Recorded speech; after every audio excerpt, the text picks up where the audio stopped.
Hey boys and girls, I'm going to go ahead and show you where to find your assignment for math lesson 04.08, and we'll go over a couple examples. I'm going to go into your math course. You're going to scroll down. In module 4, we're looking at lesson 04.08 called Number Sense DC. You're going to open up the lesson. It's a 5-page lesson. Make sure you go through all 5 of these pages. Math always provides such amazing examples and lots of examples of that you can use to help you solve the problems on your assignment. So it goes through, going through examples of how to estimate and use number sense, which you're going to need to know for your assignment, what number sense is, and then it gives you an example of how to actually solve it using an area model.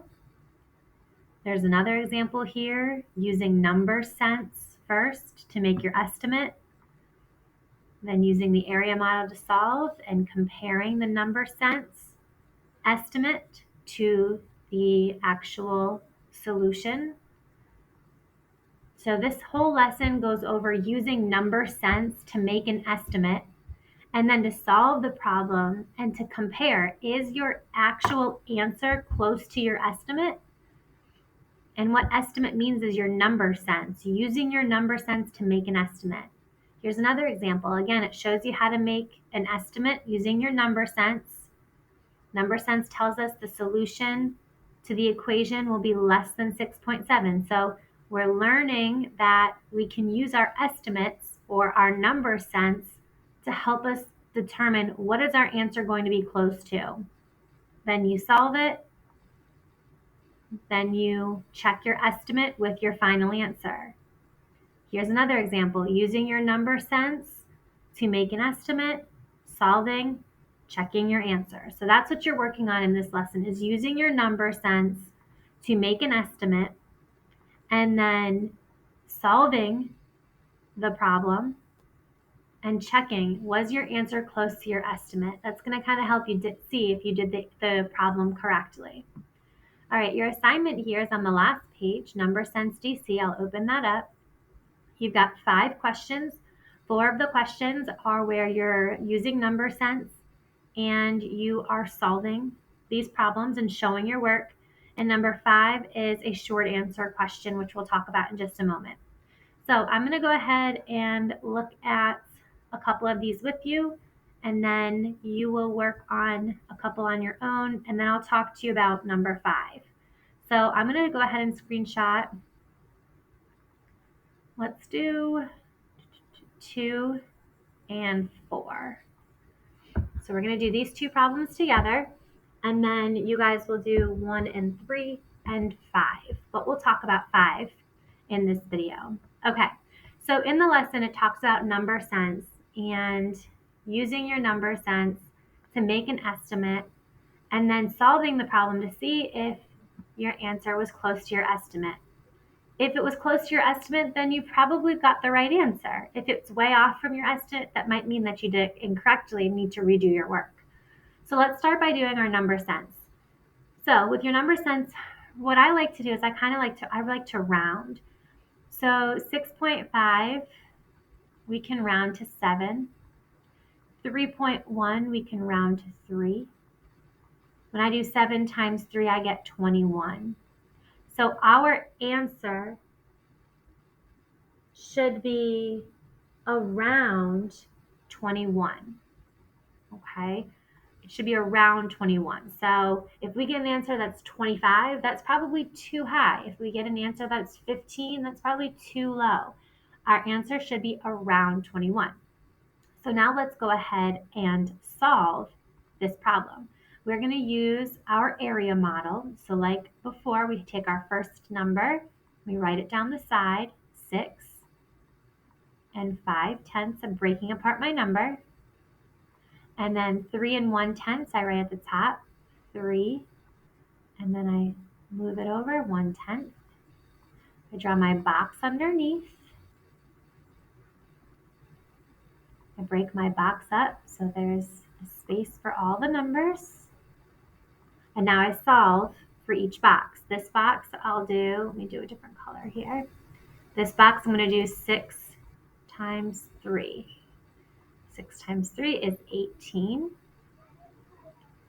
And now I'm going to do, for this box, I'm going to do 6 times 1/10. And you get 6/10. This box I'm going to do 5/10 times 3. And you get 1 and 5/10. And then 5/10 times 1/10 is 0.05 hundredths.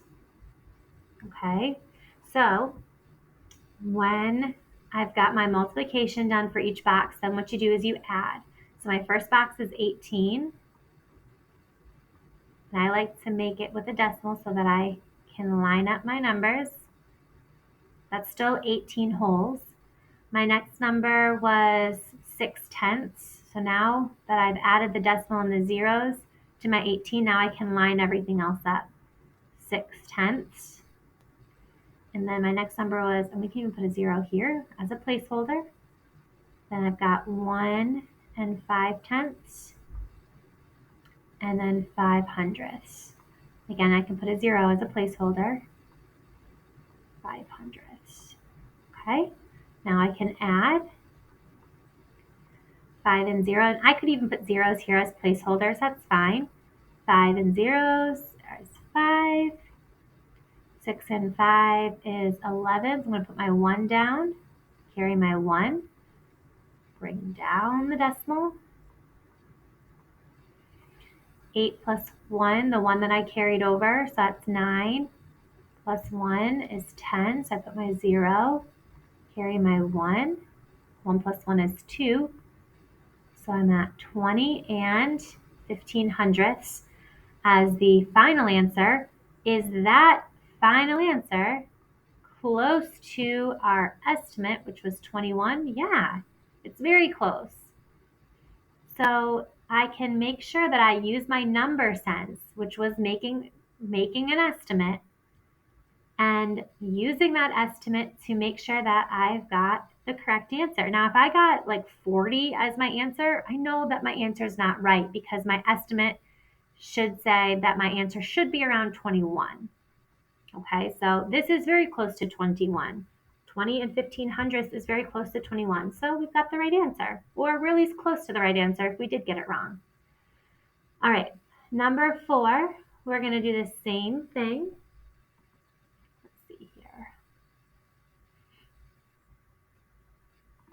Okay, so we've got 33/100. Now the number sense for this one's going to be a little tricky.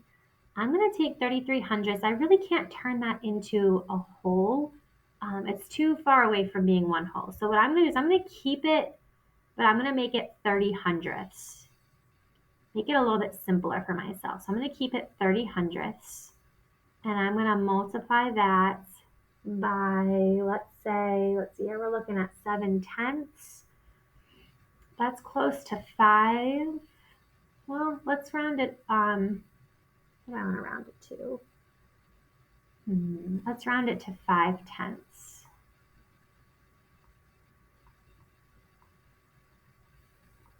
All right, so now I can do my multiplication to make my estimation. 30 times 5 is 150. Okay. So all I did is I pretended the decimals aren't there. 30 times 5, 150. But now I need to go plug in my zeros. And what I do when you're doing a multiplication of decimals by decimals, count how many digits are after your decimal. So I've got 1, 2 digits after my decimal in 30/100. And I've got 1 digit after my decimal in 5/10. Altogether, I have 3 digits after the decimals. I've got 1, 2, 3. 3 digits after my decimal, which means that in my answer, I need 3 digits after my decimal. 1, 2, 3. I'm going to plug in my decimal. This one's a little bit trickier. So here's our estimate. Our estimate says that it should be around 150 thousandths. Let's see how close we get. Okay, so let's go ahead and solve this problem. Use blue here. All right, let's scroll down a little bit so we have more room. There we go. All right, so our first number is 33 hundredths. So I'm going to break that number up as 3 tenths, or you could even do 30 hundredths, and 0, 3 hundredths. So 30 tenths or 30 hundredths and 3 hundredths. If I add these two together, I get 33 hundredths.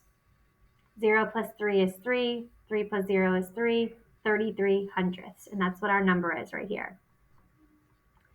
All right, and then on the top here, we're going to have 7 tenths. So I'm just going to put my 7 tenths. I'm going to forget about the 0. Now you could put a 0 here. You could do 0 and 7 tenths.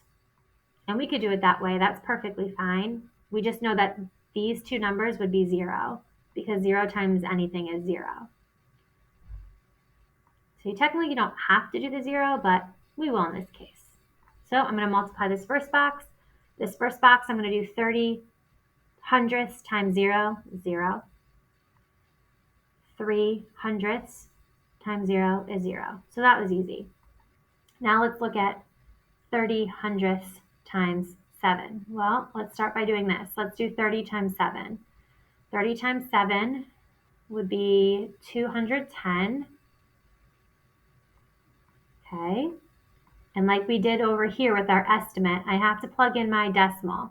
I've got one digit after my decimal in 0.7 or 7 tenths. I've got 2 digits after my decimal in 30 hundredths. So altogether, how many decimals do I have after my decimals? 1, 2, 3. So that means in my answer, I need 3 digits after my decimal. So I'm going to put it at the beginning, and that gives me 3 digits after my decimal. 1, 2, 3. Okay, now I'm going to do the same thing here. I've got 7 tenths times 3 hundredths. So we're going to do the same type of math. 7 tenths times. So we're still going to get, so 7 times 3 we know is 21, right? Okay, but we're doing 7 times 3 hundredths. So this answer should also be in hundredths. So we're going to put that 0 in the beginning. Okay, and we've got 1, 2, 3 numbers after our decimals. We've got one number or one digit after our decimal in 0.7, 2 digits after our decimal in 0.03. Altogether, we have 3 decimals, so we need to put the decimal before my 0. And now I'm going to add these numbers up. 210 thousandths. And line up those decimals, 21 thousandths. Add these up. We get 1, 3, 2, bring down your decimal, 231 thousandths. Now, let's go back and see, is that close to our estimate? It's close enough. When you're working on numbers that are in your thousandths, it's going to be tricky to get it exact because of the fact that we're working with such small numbers. This is close enough. And we can also check our work with our calculator to make sure. Obviously, you're showing your work out, but to check your work, that's totally fine as well. I would say that this is definitely close enough because we're working with such small numbers. We're working with thousandths. Okay, so that was 2 and 4. I wanted to do 4 with you because that's going to be the trickiest one on your paper. 1 and 2 should be a lot easier. So I left those ones. 1 and 3 should be a lot easier. So I left those ones for you.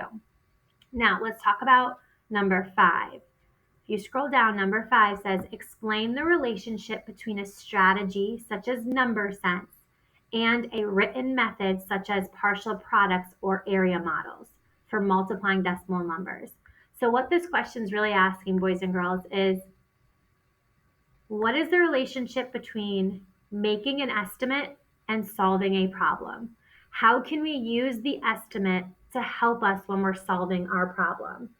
Remember, when we're using number sense to estimate, we're, we're estimating what the product or what the answer will be. We're making an estimate. So then, after you do the multiplication, you can compare your answer to the estimate to check to make sure that you have a reasonable answer. So, number 5, really what you're doing is you're comparing making an estimate using number sense, solving the problem to get your product or your answer, and why it's important to do both. Why is it important to get that estimate? Okay. When you're done, boys and girls, you'll go back to your math course. You'll go to your next activity. You'll have your blue plus button where you can attach your work. Let me know if you need any help.